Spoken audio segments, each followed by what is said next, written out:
반갑습니다. 정순일입니다. 불교 명상, 오늘은 트라우마와 명상에 대해서 말씀드리겠습니다. 소방관과 경찰관들이 순직보다 자살자가 더 많은 것으로 나타났습니다. 외상 후 스트레스 장애나 과중한 업무 스트레스가 우울증 등으로 연결이 되면서 나타나는 현상인데요.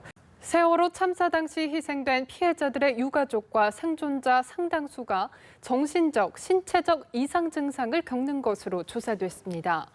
4.16 세월호 참사 특별조사위원회가 지난 6개월간 유가족과 생존자 145명을 대상으로 조사한 결과 56%에 해당하는 79명이 외상 후 스트레스 장애에 시달리는 것으로 조사됐습니다.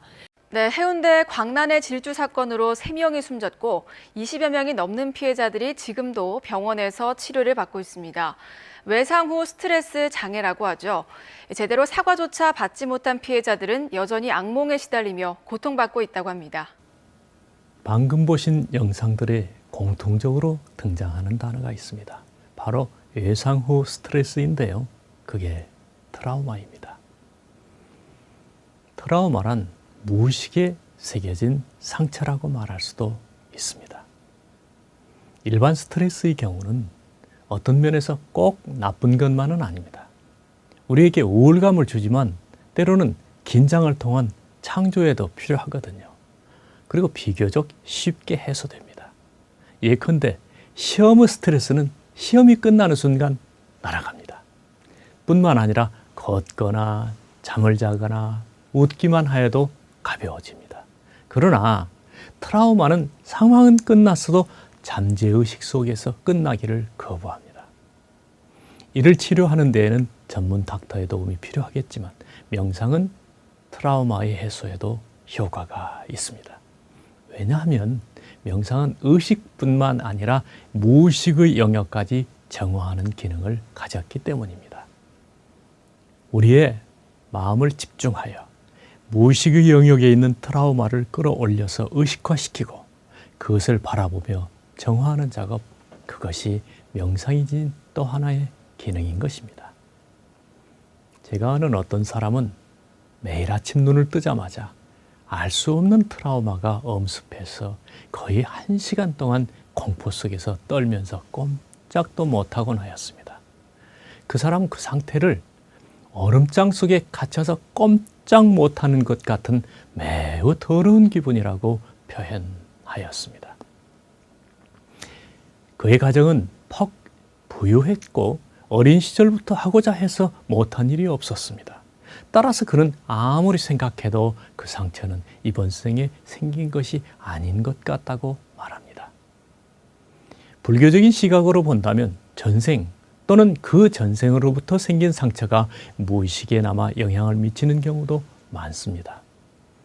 그러나 심리학자 칼 구스타프 융은 말합니다. 무의식은 불가사리와 같은 괴물이 아니라고 말이죠.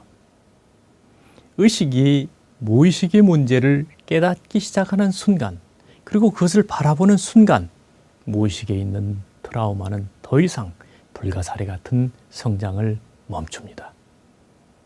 물론 공포가 표면화하여 의식화되는 과정에서 다시 두려움이 일어날 수도 있고 경우에 따라서는 전문적인 치료가 필요하기도 하겠지만 중요한 것은 상당 부분 그 상태를 의식화해서 바라보고 공감하고 용서하는 것만으로도 트라우마는 개선될 수 있는 것입니다.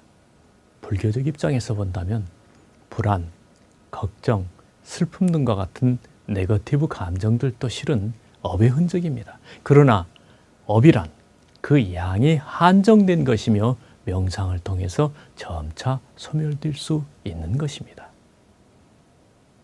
누구에게나 다소의 차이는 있지만 힘든 업이 없는 사람은 없습니다. 그러한 업의 장애를 100% 걷어낸 사람을 우리는 붓다라고 부릅니다. 문제는 그러한 업에 의한 현상들을 제3자적 입장에서 바라보는 것이 중요한 것이지요. 새벽형 트라우마에 시달리던 그분에게 저는 제3자가 되어 그 공포를 바라보기만 하라고 권했습니다. 그랬더니 몇 달 후 저에게 감사하다는 말을 전해왔습니다. 제3자로서 바라보기만 하는 것만으로도 트라우마는 점차 약해지고 마침내 그로부터 벗어날 수 있다는 사실을 저는 목격하였습니다. 정리 컨설턴트라는 직업이 있습니다. 곤도 마리에라는 일본 사람은 인생이 빛나는 정리의 마법이라는 책에서 정리는 수납이 아니라 버리는 것이라고 말합니다.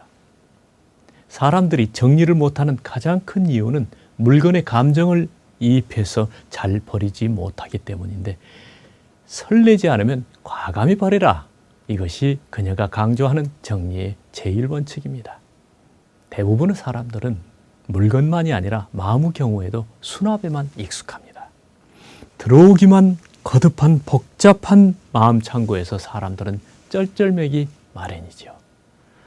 그런데 재미있는 것은 들여오는 것만이 아니라 덜어내는 것도 마음이 지닌 또 하나의 기능이라는 것입니다. 그게 명상입니다.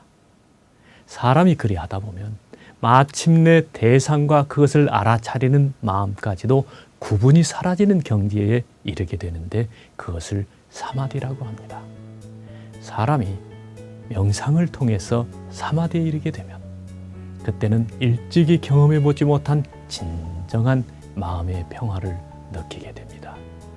그것을 지복 상태라고 합니다. 트라우마 제로의 상태, 평화 충만한 상태를 맛보게 되는 것이죠. 감사합니다.